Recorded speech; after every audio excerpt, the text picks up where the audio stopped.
Okay, so I'm here to talk about Unchecked, which is a new project of the Ecology Trust. So as a social and environmental campaigner, I joined this project with a vague sense that regulatory enforcement isn't a topic that gets a lot of people out of bed in the morning. But a year on, I feel that this is the most important issue I have ever worked on. This underpins every success won by the environmental movement. It also has the power to undermine any wins that we achieve. So we set out about just over a year ago, initially to answer a set of questions. What happens when business activity is left unchecked? When cash-strapped regulators are unable to enforce the rules, who wins and who suffers? This is Persephone. She's now 4. She was 2 when she first started experiencing respiratory problems. Now, doctors say her lungs have been permanently damaged by air pollution. So we're all talking about the need for better air pollution policies, but fewer people have noticed that emissions checks of polluters by the Environment Agency have plummeted in recent years. The agency, short of money, short of staff, does not seem to have the time. This is Megan, an allergy sufferer. A couple of years ago, she ate nut-free food from a local takeaway, which was in fact full of peanut protein. 2 days later, she was dead. She was just 15 years old. The takeaway in question was later found to be in breach of numerous hygiene regulations, severely in breach. But dwindling enforcement teams, carrying out collectively 25% fewer business checks on food businesses than a decade previously, had not picked up on the problem. Both these stories were told to me by these girls' fathers, and they made for pretty sobering listening. And they are both a window into something far greater. Persephone is one of 40,000 UK citizens expected to die prematurely due to air pollution, that's each year.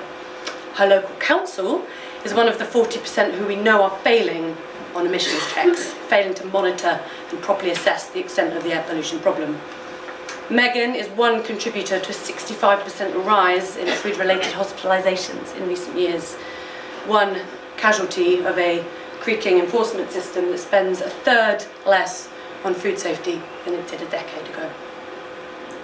So, across the field, enforcement is deteriorating. You won't be able to read this, but it will give you a general sense of the thing. These are percentage falls from 2009 to 2016 in budgets, staff, all kinds of enforcement activity across about 16, 17 different regulators across the spectrum of public protection. And we have a lot more where that came from. So, why is this a problem?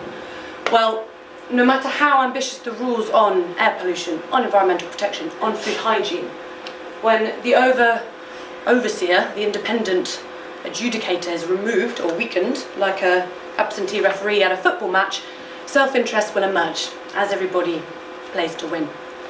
So, Unchecked exists to show the human costs of this and to call for stronger protections.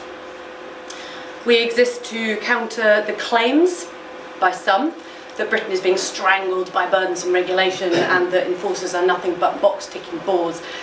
We've heard this line again and again from across political parties. One of my favourite examples from Liz Truss, po-faced humanist socialists spanning fun. Can't be terrible. So, our focus is on enforcement because our public insights research show that most people across the political spectrum do not share this view. They are in support of strong enforcement of the rules. It makes Britain a fair and decent place to live, they think. So, at Unchecked, we will speak to these values. Regulatory enforcement may not get people out of bed, but clean air, safe food, healthy rivers, good working conditions, these things will. Some rather fuzzy snaps from our new website just to give you a sense of how we're going to be talking about some of this stuff.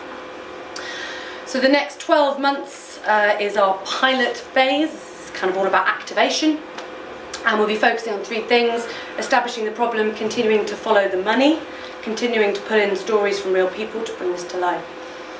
Secondly, telling the story. So our pitch today is in part for a media strategist who can help lead on this work. We're also in really exciting conversations with leading producers and artists about creating short films for social media, which is something else that we'd love your support with. And thirdly, building networks, so we have a load of NGO partners already. We haven't yet launched, we'd like a lot more.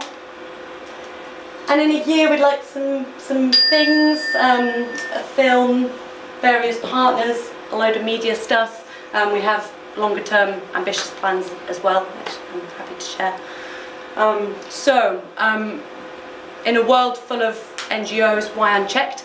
Because we were told this last year by 25 NGOs who we brought together and they said to us, we need a better evidence base, we want comms and training support, we need better coordination. So we very much built ourselves out of this need. And secondly, no one is doing this genuinely. The civil society response is very, very siloed. The call to action is fragmented. The whole thing's become too politicised. This isn't really a political issue, actually.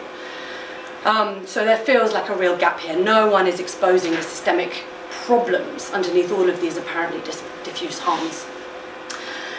And in a world crowded with crises, why enforcement? As a friend asked me recently, what we're talking about here are the vital protections that defend us and the living world, and the protectors that make sure that actually happens. Enforcement is, as I've come to think of it recently, is the scaffolding that supports our ambition from climate change to children's health. It is the stuff that only gets noticed when things go wrong, and it needs a champion. We think we can do this, and we'd really like to have your help.